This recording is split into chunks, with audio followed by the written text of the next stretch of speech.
قال رسول الله صلى الله عليه وسلم: عينان لا تمسهما النار، عين باتت تحرس في سبيل الله.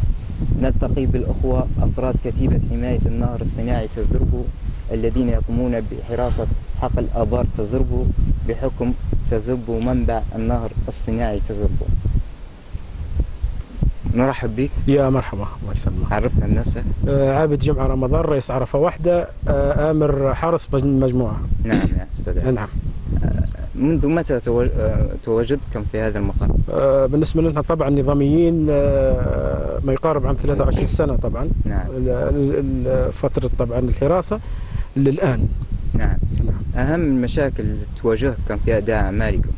بالنسبة للمشاكل هي طبعا نبو نقص في الإمكانيات.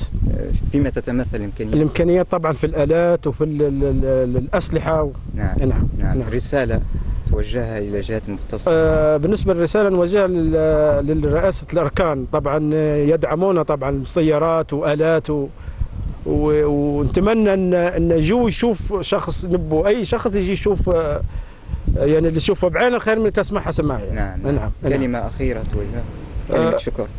نشكر طبعا بتاريخ اليوم 30/5 في 2015 طبعا نشكر أهلينا طبعا في تزربو وعيان تزربو شيوخ، نشكرهم طبعا بدعمهم للآليات. نعم. الحمد لله رب العالمين، وطبعا زودونا بإمكانيات. نعم. نعم.